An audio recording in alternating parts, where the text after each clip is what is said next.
সুশাসনের জন্য নাগরিক সুজন আয়োজিত রাষ্ট্রের গণতান্ত্রিক রূপান্তরে জাতীয় সনদ উপস্থাপন শীর্ষক এই আলোচনায় উপস্থিত ছিলেন দেশের তৃণমূল থেকে শুরু করে বিভিন্ন রাজনৈতিক দলের প্রতিনিধিরা।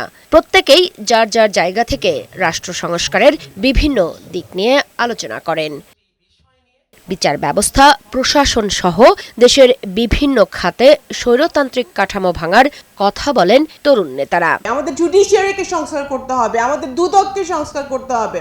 সিস্টেমকে যদি স্বচ্ছ এবং দায়বদ্ধ করা না যায়, তাহলে রাজনৈতিক দলগুলো ভিতরে যতই সংস্কার করুক, আমার কিন্তু আলটিমেটলি গেইনটা আমরা পাবো না। আগেই সব কিছুকে একটা দলকে মুখাপেক্ষি করে সেন্টার করে কিংবা স্ট্যান্ডার্ড করে আপনারা আগাতে চাচ্ছেন। সুতরাং আমরা অনেকখানি সংস্কার চাচ্ছি, অনেক কথা বলছি, কিন্তু এর বাস্তবায়ন শেষ পর্যন্ত যা বুঝতেছি নির্ভর করতেছে বিএনপির উপরে। সবচেয়ে জনপ্রিয় এবং জনসমর্থিত সরকার এই অভ্যুত্থানের পরে গঠিত হয়েছিল, কিন্তু তাদের কর্মকাণ্ড আমরা দেখেছি অত্যন্ত দুর্বলতার পরিচয় দিয়েছে।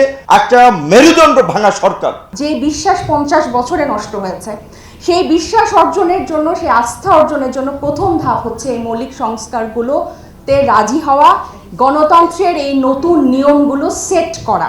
একই আলোচনায় নির্বাচন ও সংস্কার বিষয়ে বর্তমান সরকারের ভূমিকা নিয়ে সমালোচনা করেন সুশীল সমাজের প্রতিনিধিরাও। এখন আপনারা সংবিধান নিয়ে আলোচনা করা শুরু করে সংবিধান বাদ দিয়ে এখন ঐক্যমত্য কমিশন, আমি মতানৈক্য কমিশন হওয়া দরকার ছিল। এটা ওখানে গিয়া এখন করছেন শুধুমাত্র কি নিয়ে আলোচনা? মূলনীতি নিয়ে আলোচনা করছেন, ঘোষণা নিয়ে আলোচনা করছেন। ওই ঘোষণা হবে, ঘোষণার পরে সংবিধান হবে, তারপরে আইন কানুন পাশ হবে, তারপরে সংস্কার হবে। দূরের বাদ্য আর কত শুনবো?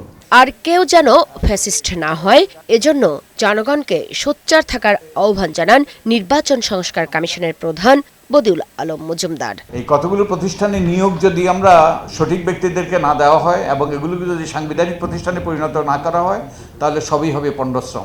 মুক্তা মাহমুদ, বৈশাখী সংবাদ, ঢাকা।